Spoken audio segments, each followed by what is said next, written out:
One of the most interesting examples of how the evolution theory offered inspiration to British imperialism was the scandal of the Piltdown man. In 1912, a strange skull was dug up in Piltdown, England. Charles Dawson, the scientist who found the skull, together with his team, declared that it belonged to a creature that was half ape, half human. Arthur Keith, the famous evolution anatomist, examined the fossil and confirmed the results. However, Dawson and Keith emphasized an important point. The brain size of Piltdown man was as big as that of modern man. The jawbone, however, had ape-like features.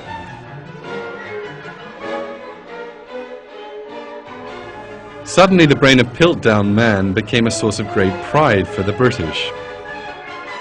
Since his skull was found in England, it surely had to be an ancestor of the British.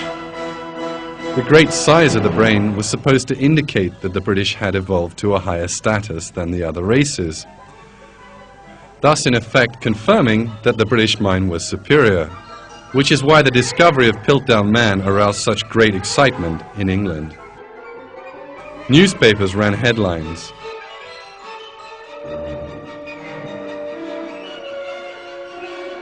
In social circles, they joyously celebrated this discovery.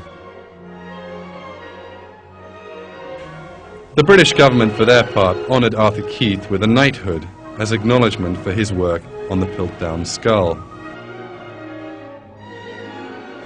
The famous evolutionary paleontologist David Johansen explains the relationship between Piltdown and British imperialism as follows. The Piltdown discovery was very Eurocentric. Not only did the brain have preeminence, but the English had preeminence.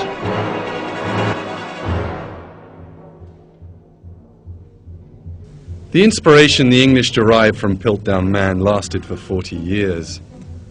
Then in 1953, a scientist named Kenneth Oakley examined the fossil in detail and disclosed that it was in fact the greatest forgery of the 20th century. The fossil had been faked by attaching an orangutan jaw to a human skull. London radio announced this fact in astonishment.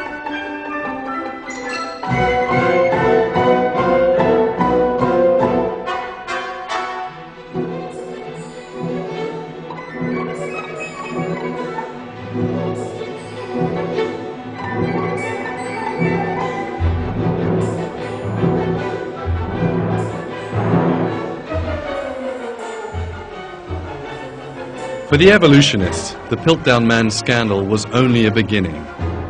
In the coming years, other skulls were presented as proof of the ancestor of man, but later each one of these proved to be either a fraud or a misinterpretation. It was determined that these skulls either belonged to extinct ape species or ancient human races.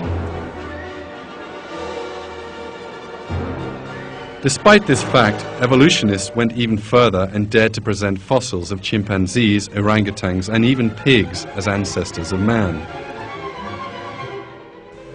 Yet over time, they had to reject these fossils, to which they gave names such as Zinjanthropus, Ramapithecus, and Hesperopithecus.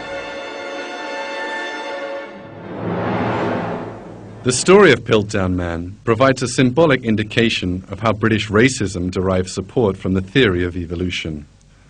English imperialism had actually found more solid grounds to rely on.